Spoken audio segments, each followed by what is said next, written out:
เป็นคนใจนำcô nằm mi hồใจcô nằm hồ tăng hạcใจมือเต็มมันเต็มใจเขาก็ยำเอาหัวใจเอาใส่ใจเขาสิหักคนหนึ่งมาอยู่ก้อยกับเขาหมดถึงกลางใจเขามีต่อเขาไม่กล้าขันตักหักเขามันถึงลองดีอันเขาให้ดีต่อเขายำยองกอบตั้งหักให้กอบตั้งหักเจ็บกอบตั้งหักเมาจำตั้งหักเขาก็ยำหักคนหนึ่งหักล้นอกล้นใจมาอยู่สังไรอยู่หิมสมันตั้งทุกข้าวตั้งนาที่เป็นมาจังหือก็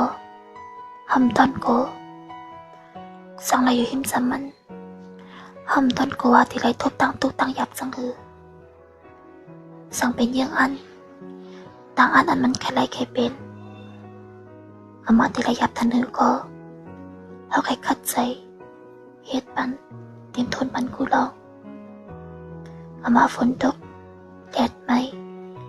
ลมพัดก็เขาก้อยหัวเวลาอยู่หิมสามันนั้นเขามีตังเสื้อใส่กุกข้าวในจับปันในตังวนในหัวใจเขาในก้อยมีอยู่มันก็เร็วมันอุปเปิงเลยเสียงยาวในพวาเขาสังมีมันก้อยก็เต็มทนกูร้องยาวเข้าใจว่าไปที่หักไปที่จังตัวเขาต้นจำกูสังเขาไปกูเลยยานมันเขาย้ำหักมันเดือตัวเจ้าก็ตั้งตุกตั้งเจ็บนั้นต้นจำกูก้อยกากำลังสุดตั้งหักน้ำใจเขามีต่อสู้นั้นก็จังจันตึดไหลหัวใจมันไว้มันมือสมบูรณ์กว่า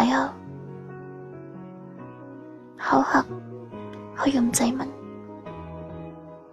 ก็ยำว่ามันตีหิดไรจังไหนแต่เขามันก็มีกาขันสั่ง